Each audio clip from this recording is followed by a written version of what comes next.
Okie dokie, prediction time, everybody. Last week wasn't too bad. It would have been 5-0 if Cloud9 didn't just keep taking fight after fight after fight against Immortals. And also Immortals, again, being on the receiving side of one of the craziest throws in LCS history with CLG losing that one as well. So me not picking Immortals cost me to drop down 3-2. I was right on FlyQuest upsetting TSM. I was right 100 Thieves keeping their top spot against Team Liquid. And FlyQuest, the dream, ended against Evil Geniuses. So 3-2, not too bad after going a nice 0-4. Again, that everyone went 0-4. So overall, sitting at 3-6. Got more upset picks for you this week. Let's get to it. All right, first up, the big matchup. 100 Thieves versus Cloud9. Lots of big matchups this week, but that's the big matchup that I saw jump out of the paper there. I had the chance to interview PERKZ. I had the chance to interview Closer. And I think that PERKZ and the rest of Cloud9 know what they're doing. They are experimenting. They are testing. That's what those matches were for, especially when you're going up against Immortals that you know you can tighten the screws if you want to do and close the game out, especially when you're going against CLG on the second game of the day. But now, their schedule a lot harder this week. 100 Thieves, FlyQuest, a surging FlyQuest, and TSM. This is the time where Cloud9 starts to refine what they've learned throughout this summer split. And I think this is where they take it to 100 Thieves here. I do believe that the team can support around Blabber. I think that someday in Fudge, again, a push as long as Fudge gets some support from Blabber. We know that Closer and Blabber is going to be one hell of a jungle matchup. So watching their pathing, where they're going to meet at the first contact. Is he going to get double crabbed? Will there be any cheese? Will be exciting to watch. And two of the best bot lanes in the game. Probably the best support in form right now with Fudge and VENN up against probably the best AD carry in form right now with FBI and Huhi. So this is going to be one hell of a matchup. So I look to the mid lane then. Abadage, the front runner for MVP of this split against PERKZ, the living legend himself, the savant who wants to play the perfect game. What better time to pull it out than an upset against the first place team a couple weeks before playoffs and start to make the push for one of those buys? I've got Cloud9 over 100 Thieves.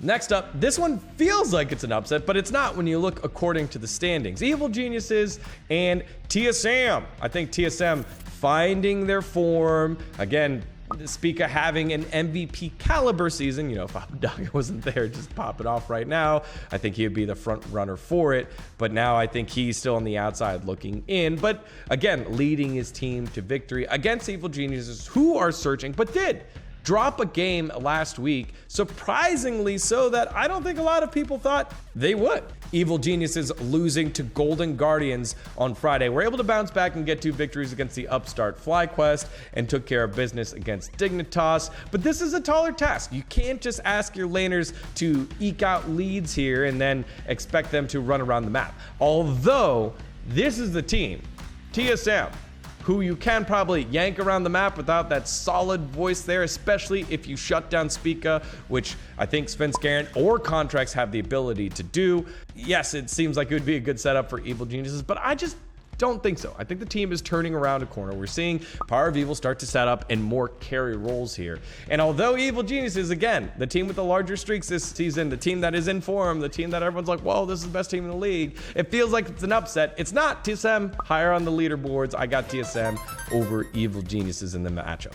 So next up, we have El Clasico, TSM versus CLG, but the new Clasico. It's TSM versus Cloud9. That is on Sunday. That's a big matchup for standing purposes. Again, Cloud9 on their march to try and bump their way into one of those top 2 spots currently held by 100 Thieves and the aforementioned TSM.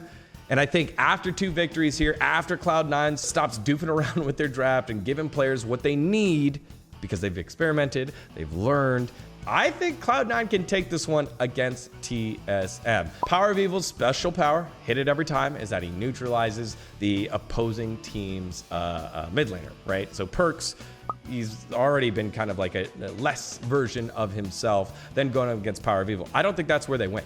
I think they win in the top side of the map.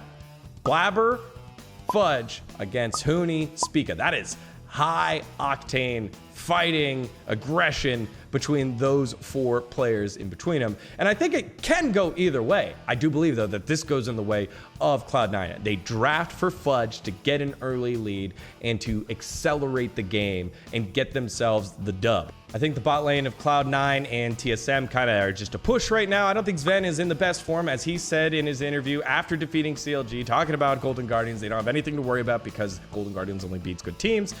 They're not a good team right now. Kind of agree with that assessment in terms of a full cohesive unit, but when you look at the pieces across the board, they should be performing better than that, and I think they have the tools to do so.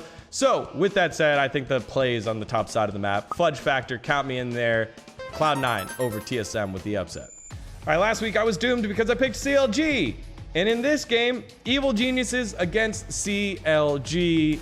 Another opportunity for Counter Logic Gaming to do something truly Counter Logic against a team that might be snoozing, might be sleeping. And no, I'm just kidding. I got Evil Geniuses. I was just throwing that one in there. I need a lock. I need one that I can anchor on because I picked Cloud9 over Immortals last week, and that was my lock, and that didn't win. So Evil Geniuses get that victory. Finally, the last upset that I've got, it's the young FlyQuest squad over Dignitas. NXI has been proven to be LCS quality. We have seen Acadian, though, for Dignitas, take over games and run over teams as he did last week. But we've also seen him not have the resources to do so, whereas NXI, Triple, and the rest of FlyQuest have found ways to stay in games regardless of, you know, if they're ahead or behind. They do a great job in the mid game and in the late game, clearly defining what their comp needs to do and forcing the other team to answer questions. A lot of times you see teams kind of like peter off and not really do anything until their Nexus explodes. FlyQuest isn't that squad. They do a great job of still being scrappy, looking for picks, looking for ways to get back into the game, Baron baits, being there. Like, they've done a great job on that front.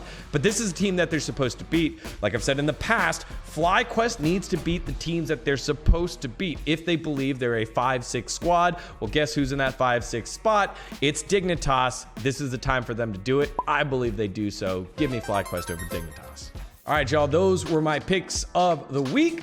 A lot of upsets this week, and hopefully we can get my winning record, or my record into the winning, percentage here very soon after a hectic week. What a terrible week to start on. Week 6 was so bad. But week 8 will prove to be great. Make sure to watch, tune in. Let me know what your predictions are in the comments below.